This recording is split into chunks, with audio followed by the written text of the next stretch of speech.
কিভাবে খুব সহজে মেক্সিতে পকেটে চেন দিয়ে সেলাই করবে, তো সেটারই আজকে তোমাদের সঙ্গে ফুল ভিডিও শেয়ার করব। তো তোমরা কামিজে বা মেক্সিতে বা যে কোনো গোল জামায় চেন সহকারে যে পকেট সেলাই করে, তো সেটারই আজকে তোমাদের সঙ্গে ফুল ভিডিও শেয়ার করব। আসসালামু আলাইকুম, কেমন আছো সবাই? আজকে তোমাদের জন্য আরো একটি নতুন ভিডিও নিয়ে হাজির হলাম। তো আজকে তোমাদের সঙ্গে শেয়ার করব মেক্সিতে কিভাবে তোমরা পকেট সেলাই করবে বা কামিজে, তো সেটারই ফুল ভিডিও তোমাদের সঙ্গে শেয়ার করব। তো প্রথমে আমি এখানে একটা চেন এবং একটা কাপড়ের টুকরো নিয়ে নিয়েছি। তো এটা আমি মেক্সিতে সেলাই করে পকেট তৈরি করব। তো দেখো, প্রথমে আমি এখানে যে কাপড়ের টুকরোটা নিয়েছি, তো এটা লম্বা নিয়েছি এখানে 20 ইঞ্চির মতো। তো পকেট তৈরি করতে কিন্তু আমাদের সাধারণত 20 ইঞ্চির মতো লম্বা একটা কাপড় লাগবে। আর এর যে অর্ধেক পার্টটুকু যে পকেট তৈরি করব, সেজন্য আমার এখানে 12.5 ইঞ্চির মতো নিচের টুকু নিয়েছি। তোমরা একটু মাপগুলো ভালো করে খেয়াল করলে বুঝতে পারবে। তো পকেট তৈরি করা কিন্তু খুবই সহজ। আর দেখো, এরপরে আমার যে নিচের কাপড়ের অংশটুকু ছিল, তো সেটুকু কিন্তু আমি অর্ধেকটা ভাঁজ করে নিয়েছি। মানে আমার যতটুকু পকেটের জন্য প্রয়োজন ঠিক ততটুকু নেব। তো এখানে আমি পাশে নিয়েছি 8 ইঞ্চির মতো। তো দেখো, এখানে পাশে রেখেছি 8 ইঞ্চি এবং যে কাপড়ের অংশটুকু ভাঁজ করে নিয়েছি সেইটুকু লম্বা রেখেছি এখানে 6 ইঞ্চির মতো। এই যে ভাঁজ দেওয়া কাপড়ের অংশটুকু, তো এটার দুই পাশে এখন আমি সেলাই করে নেব। তো তোমরা একটু ভালো করে খেয়াল করো যে আমি কিভাবে কাজগুলো করে নিচ্ছি। তো এখন এটার দুই সাইডে আমি 1/2 ইঞ্চির মতো চকের সাহায্যে দাগ দিয়ে নেব। তো এরপরে এই দাগ বরাবর একটা সেলাই দিয়ে নেব। তো আমাদের কিন্তু অনেক সময় অনেক কিছু প্রয়োজন হয়, তো আমরা কিন্তু অনেক সময় ভুলে সেগুলো হাতে করে বা মনে থাকে না। মোবাইল ফোন বা টাকা পয়সা বা প্রয়োজনীয় জিনিসপত্র আমরা কিন্তু চাইলেই পকেটে করে রাখতে পারি। তো এর জন্য কিন্তু মেক্সিতে বা গোল জামাই কামিজে তো এই ধরনের পকেট তৈরি করে নিতে পারো। যে সকল কাস্টমাররা পকেট দিতে বলে, তো আমি কিন্তু তাদের মেক্সিতে বা পেটিকোটে সাধারণত পকেট সেলাই করে দেই, আর পকেটের সঙ্গে চেনও দিয়ে দেই যেন জিনিসপত্র সেফ থাকে। তো দেখো, আমার কিন্তু দুই পাশে ডাবল করে সেলাই কমপ্লিট হয়ে গেল। তো এখন আমি সম্পূর্ণ কাপড়টুকু উল্টিয়ে নেব। তো উল্টিয়ে নেওয়ার পর কাপড়ের সোজা সাইড কিন্তু আমার বের হয়ে এসেছে। তো এখন যে উপরের সাইডে যে কাপড়টুকু আমি কোনা করে কাটিং করে রেখেছি, তো এই কাপড়ের অংশটুকু আমি নখের সাহায্যে সমান করে একটু দাগ দিয়ে নিলাম। মানে নখের সাহায্যে কাপড়টুকু একটু সমান করে নিলাম। এরপর এই কাপড়ের উপরে আমি একটা চাপ সেলাই দিয়ে নেব। যখন আমি এই পকেটটা কামিজ বা মেক্সির উপরে সেলাই করব, তখন যেন আমার পকেটটা খুব সুন্দর মতো সেলাই হয় উপর দিয়ে। এর জন্য কিন্তু এভাবে চাপ সেলাই করে নিলে পকেটটা বসিয়ে সেলাই করতে কিন্তু কাজের ফিনিশিংটা বেশ সুন্দর হয়। তো দেখো, এখানে কিন্তু আমার সম্পূর্ণ পকেটের অংশটুকু সেলাই করা কমপ্লিট হয়ে গেল। তো দেখো, এখানে কিন্তু অর্ধেক পকেটের যে পার্টটুকু, তো সেটুকু রয়েছে 6 ইঞ্চি। আর আমার এখানে সম্পূর্ণ পকেটের লম্বা রয়েছে 13.5 ইঞ্চি। তো তোমাদের কিন্তু আমি সব মাপটুকুই কিন্তু দেখিয়ে নিলাম। এখন এই পকেটটুকু যে মেক্সির উপরে সেলাই করব, সেই মেক্সির যে সাইডের অংশটুকু আছে সেই অংশটুকু আগে সেলাই করে নেব। তো তোমরা একটু ভালো করে খেয়াল করো। তো দেখো, আমি কিন্তু মোহরার এখান থেকে প্রায় 7.5 ইঞ্চির মতো চক দিয়ে দাগ দিয়ে নিলাম। তো আমি এখানে উপর থেকে 7.5 ইঞ্চির মতো এই দাগ পর্যন্ত সেলাই দিয়ে নেব। তো 7.5 ইঞ্চির নিচে থেকে আমার পকেটটা থাকবে। তো এরপরে যে ফাঁকা জায়গাটুকু, তো সেইটুকু কিন্তু আমি রাখবো এখানে 6 ইঞ্চির মতো। তো 6 ইঞ্চির মতো ফাঁকা রেখে তারপরে আমি এখানে চকের সাহায্যে দাগ দিয়ে নেব। তো তোমরা একটু ভালো করে খেয়াল করলে বুঝতে পারবে যে আমি কিভাবে মাপগুলো দিয়ে নিচ্ছি। তো এখানে 6 ইঞ্চির মতো একটু দাগ দিয়ে নিলাম। তো এখানে 6 ইঞ্চি যে জায়গাটুকু রেখেছি, তো এই জায়গায় কিন্তু আমার পকেটটা হবে। তো সাধারণত পকেটটা কিন্তু 7.5 ইঞ্চির নিচের থেকে সেলাই করলে বেশ ভালো হয়। আর যদি এর থেকেও আরো বেশি নিচে করে সেলাই করা হয়, তাহলে কিন্তু পকেটটা একটু বেশি নিচে নেমে যায়। তো আমার মাঝ বরাবর জায়গাটুকু ফাঁকা রেখেছি 6 ইঞ্চির মতো। তো এখানে আমি ডাবল করে আরেকটা করে সেলাই দিয়ে নেব, যেন চারপাশে সেলাইটা একটু মজবুত হয়। আমার ভিডিওগুলো যে সকল আপু এবং ভাইয়ারা রেগুলার দেখো এবং লাইক, কমেন্ট, শেয়ার আর রিপোস্ট করো, তাদেরকে জানাই অসংখ্য ধন্যবাদ। তোমরা আমাকে এভাবে সাপোর্ট করে যেও, আমি যেন তোমাদের সঙ্গে আরো নতুন নতুন ভিডিও শেয়ার করতে পারি। তো দেখো, তোমাদের সঙ্গে কথা বলতে বলতে কিন্তু আমার এখানে ডাবল সেলাইটা কমপ্লিট হয়ে গেল।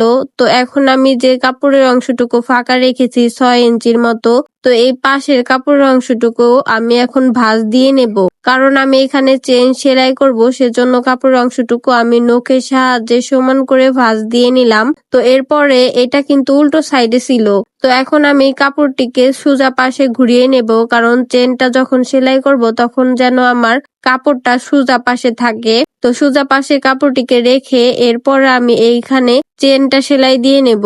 তো চেন যে সেলাই দেব, তো চেনের যে মাথার অংশটুকু আছে, তো সেই মাথার অংশটুকু উপরের সাইডে থাকবে এবং নিচের অংশটুকু নিচের সাইডে থাকবে, এবং প্রথম দিকে হচ্ছে চেনের যে উপরের অংশটুকু, তো সেখান থেকে সেলাই করে আমরা নিচের দিকে নামবো। তো চেনটার যে উপরের অংশ, তো সেইখানটা আগে আমি সেলাই দিয়ে আটকে নিলাম। এর জন্য এক পাশ সেলাই দিয়ে আটকানোর পর এখন আমি আর এক পাশও ঠিক একই নিয়মে ভাঁজ দিয়ে সেলাই দিয়ে আটকে নেব, যেন দুইটা পাশই কিন্তু আমার সমান থাকে। যদি আমি এক সাইড আগে সেলাই করে নিচের দিকে নেমে যাই তাহলে কিন্তু একটা ছোট বড় হতে পারে। এর জন্য আমি উপরের সাইডে দুইটাই কিন্তু সমান করে সেলাই করে আটকে নিলাম। এরপর আমি এখানে কাপড়ের উপর দিয়ে চারপাশে সেলাই দিয়ে চেনটাকে সুন্দর করে জয়েন্ট দিয়ে নেব। তো আশা করি তোমরা সম্পূর্ণ ভিডিওটা যদি একটু খেয়াল করো তোমরাও কিন্তু বুঝতে পারবা। চেন দিয়ে পকেট সেলাই করা কিন্তু খুবই কঠিন কিছু না, খুবই সহজ। এটা কিন্তু বুঝলে তোমরাও কিন্তু বাসায় যদি প্র্যাকটিস করো তো তোমরাও কিন্তু খুব সহজেই পারবা। তো দেখো, তোমাদের সঙ্গে কথা বলতে বলতে কিন্তু আমার এখানে চেনটাও কিন্তু সেলাই করা প্রায় কমপ্লিট হয়ে গেল। তো আমি কিন্তু যেখান থেকে সেলাই করা শুরু করেছিলাম চেনটার, তো সেখানেই কিন্তু এসে সেলাইটা সম্পূর্ণ করলাম। তোমরা যারা নতুন সেলাই কাজ শিখতেছো তারা কিন্তু চাইলে চেন ছাড়াও কিন্তু পকেটটা সেলাই করে নিতে পারবা, ঠিক একই রকম নিয়মই। জাস্ট চেনের এখানে চেনটা জয়েন না করলেই কিন্তু তোমাদের পকেট সেলাইটা হবে। তো দেখো, এখানে যে আমি চেনটা সেলাই করে নিয়েছি, তো এখানে চেনটা সেলাইয়ের ফিনিশিংটা কত সুন্দর হয়েছে। তো এখন আমি এই সম্পূর্ণ কাপড়টাকে এখন আমি উল্টো সাইডে ঘুরিয়ে নেব, কারণ উল্টো সাইড থেকেই কিন্তু এখন আমি যে পকেটটা আগে সেলাই করে রেখেছি সেই পকেটটা এখন আমি এখানে জয়েন্ট করে নেব। তো আমার এখানে যে বাড়তি চেনটুকু রয়েছে, তো এই চেনটুকুর উপর দিয়েই কিন্তু এখন আমি পকেটটা মাঝ বরাবর সেলাই দিয়ে নেব। তো দেখো, এখানে যে আমি পকেটটা আগে প্রথমে যে সেলাই করে রেখেছিলাম, তো এটাকে আমি মাঝ বরাবর একটা ভাঁজ দিয়ে নিয়ে তারপর চকের সাহায্যে একটা চিহ্ন করে নিলাম। তো এই যে মাঝ বরাবর একটা ভাঁজ দিয়ে চিহ্ন করে নিয়েছি, ঠিক এই চিহ্নটা কিন্তু আমার যে চেন রয়েছে ঠিক চেনের মাঝ বরাবর থাকবে। তো তোমরা একটু ভালো করে খেয়াল করো যে আমি কিভাবে পকেটটা বসিয়ে নিলাম। যে পকেটের যে পার্টটুকু ঠিক সেইটুকু কিন্তু নিচের সাইডে থাকবে, এবং কোণার মতো যে চিহ্ন মানে সেলাই করেছি সেই পার্টটুকু কিন্তু উপরের সাইডে থাকবে। এখন আমি পকেটটা চেনের উপরে খুব সুন্দর করে বসিয়ে নিয়ে তারপরে এর উপর দিয়ে একটা সেলাই করে নেব। তো সেলাই করলেই কিন্তু প্রায় আমার পকেটের অর্ধেক % কাজ কিন্তু কমপ্লিট। তো এখানে তোমরা চাইলে ডাবল সেলাই করতে পারো, তবে এখানে একটা সেলাই করলেই কিন্তু ভালো হয়, তো দেখতে সুন্দর লাগে। তো এখন আমি এখানে পকেটের যে নিচের পাশটুকু, তো সেটুকু কিন্তু ঘুরিয়ে নিলাম। এখন আমি উপর দিয়ে যে চাপ সেলাইটা দিয়ে নিয়েছিলাম, তো এখন আমি এই সেলাইয়ের উপর দিয়ে এখানে 3 সাইডে একটু সেলাই দিয়ে নেব। তো নিচ সাইড থেকে সেলাইটা দিয়ে এখন আমি উপর দিকে সেলাইটা উঠিয়ে নিয়ে এরপর আবার নিচের সাইডে একটু ঘুরিয়ে সেলাইটা করলেই কিন্তু আমার সম্পূর্ণ পকেটটা রেডি হয়ে যাবে। তো তোমরা কিন্তু এভাবে চাইলে কামিজে বা মেক্সিতে বা হচ্ছে গোল জামায় সুন্নতি যে জামাগুলো আছে তো সেগুলোতে পকেট দিতে পারো। তো দেখা যায় অনেক সময় অনেক মুরব্বী কাকিরা থাকে বা মানে যে দাদুরা থাকে তারা কিন্তু অনেক সময় অনেক কিছু ভুলে যায়। তো তাদের জন্য কিন্তু এভাবে পকেট দিলে কিন্তু তাদের অনেক উপকার হয়। তারা কিন্তু প্রয়োজনীয় টাকা পয়সা বা জিনিসপত্র এরকম পকেটে রাখতে পারে। তো দেখো, এখানে কিন্তু জাস্ট এই 3টা সাইডে সেলাই করলেই কিন্তু হয়ে গেল। তো আমার এখানে যে বাড়তি চেনটুকু রয়েছে আমি কিন্তু এটুকু কাটিং করব না, জাস্ট এরকম ভাবেই থাকবে। তো দেখো, এখানে কিন্তু আমার সম্পূর্ণ পকেটটাই কিন্তু রেডি করা কমপ্লিট হয়ে গেল। তো দেখো, পকেটের যে সামনের সাইডের ফিনিশিংটা এটা কত সুন্দর হয়েছে। তো তোমরা কিন্তু চাইলেই খুব সহজে এরকম একটা পকেট তৈরি করে নিতে পারো। তো আমি এই পকেটটা কিন্তু মেক্সিতে সেলাই করে নিয়েছি, তো তোমরা চাইলে কামিজেও সেলাই করতে পারো। তো তোমাদের কাছে যদি আমার এই ভিডিওটা একটু হলেও যদি উপকারে আসে তো প্লিজ একটি লাইক, কমেন্ট, শেয়ার আর রিপোস্ট করে দিও। টিকটক এবং ফেসবুক থেকে যারা দেখছো তারা ফলো দিয়ে দিও, আর ইউটিউব থেকে যারা দেখছো তারা প্লিজ সাবস্ক্রাইব করে দিও আমার চ্যানেলটা কিন্তু নতুন। তো দেখো, এখানে কিন্তু আমি প্রয়োজনীয় যে টাকা পয়সা বা মোবাইল ফোন তো সেগুলো কিন্তু রাখতে পারবো। তো এর জন্য কিন্তু আমার একটা আলাদা পার্স বা ব্যাগ ব্যবহার করতে হবে না। তো তোমাদের কাছে আজকের আমার এই পকেট সেলাইয়ের ভিডিওটা কেমন লাগলো প্লিজ কমেন্ট করে জানিয়ে যেও। তো অনেক আপুরাই রিকোয়েস্ট করেছিলে যে মেক্সিতে বা কামিজে কিরকম করে পকেট সেলাই করে, তো সেটার ভিডিও দেওয়ার জন্য। তো আজকে আমি কিন্তু এটা দিয়ে দিলাম। তো আশা করি তোমাদের অনেক উপকারে আসবে। তো আজকের মতো ভিডিওটা এখানে শেষ। ভালো থেকো সবাই, আল্লাহ হাফেজ।